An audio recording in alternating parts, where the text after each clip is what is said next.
Albert Einstein once said, everybody's a genius, but if you judge a fish by its ability to climb a tree, it will live its whole life believing that it is stupid. Ladies and gentlemen of the jury, today on trial we have modern day schooling. Glad you could come. Not only does he make fish climb trees, but also makes them climb down and do a 10-mile run. Tell me, school, are you proud of the things you've done? Turning millions of people into robots, do you find that fun? Do you realize how many kids relate to that fish swimming upstream in class, never finding their gifts, thinking they are stupid, believing they are useless? Well, the time has come, no more excuses. I call school to the stand and accuse him of killing creativity, individuality, and being intellectually abusive. He's an ancient institution that has outlived his usage. So, Your Honor, this concludes my opening statement, and if I may present the evidence of my case, I will prove it. Proceed. Exhibit A. Here's a modern day phone. Recognize it? Here's a phone from 150 years ago. Big difference, right? Stay with me. Here's a car from today, and here's a car from 150 years ago. Big difference, right? Well, get this. Here's a classroom of today, and here's a class we used 150 years ago. Now, ain't that a shame? In literally more than a century, nothing has changed. Yet you claim to prepare students for the future? But with evidence like that, I must ask, do you prepare students for the future or the past? I did a background check on you and let the record show that you were made to train people to work in factories, which explains why you put students in straight rows, nice and neat, tell them sit still, raise your hand if you want to speak, give them a short break to eat, and for 8 hours a day, tell them what to think. Oh, and make them compete to get an A letter which determines product quality, hence grade A of meat.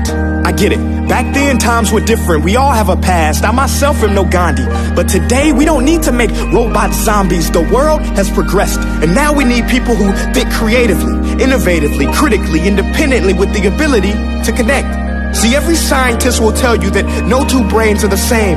And every parent with 2 or more children will confirm that claim.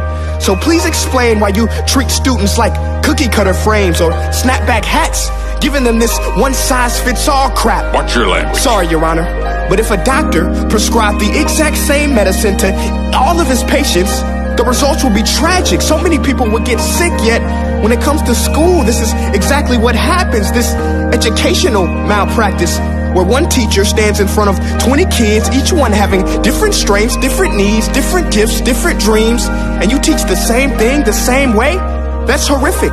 Ladies and gentlemen, the defendant should not be acquitted. This may be one of the worst criminal offenses ever to be committed. And let's mention the way you treat your employees. Objection. Overruled. I want to hear this. It's a shame. I mean, teachers have the most important job on the planet, yet they're underpaid? No wonder so many students are short-changed. Let's be honest. Teachers should earn just as much as doctors, because a doctor can do heart surgery and save the life of a kid. But a great teacher can reach the heart of that kid and allow him to truly live. See, teachers are heroes that often get blamed, but they're not the problem. They work in a system without many options or rights. Curriculums are created by policymakers, most of which have never taught a day in their life. Just obsessed with standardized tests. They think bubbling in a multiple choice question will determine success. That's outlandish. In fact, these tests are too crude to be used and should be abandoned, but don't take my word for it.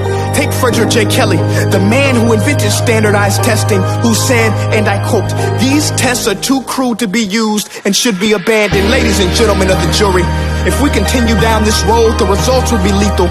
I don't have much faith in school, but I do have faith in people.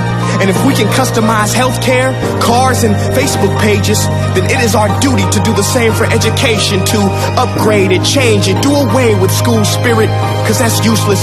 Unless we're working to bring the spirit out of each and every student, that should be our task. No more Common Core. Instead, let's reach the core of every heart in every class. Sure, math is important, but no more than art or dance. Let's give every gift an equal chance. I know this sounds like a dream, but countries like Finland are doing impressive things. They have shorter school days. Teachers make a decent wage. Homework is non-existent, and they focus on collaboration instead of competition. But here's the kicker, boys and girls. Their educational system outperforms every other country in the world. Other places like Singapore are succeeding rapidly. Schools like Montessori, programs like Khan Academy, there is no single solution. But let's get moving, because while students may be 20% of our population, they are 100% of our future. So let's attend to their dreams, and there's no telling what we can achieve. This is a world in which I believe, a world where fish are no longer forced to climb trees. I'll rest my case.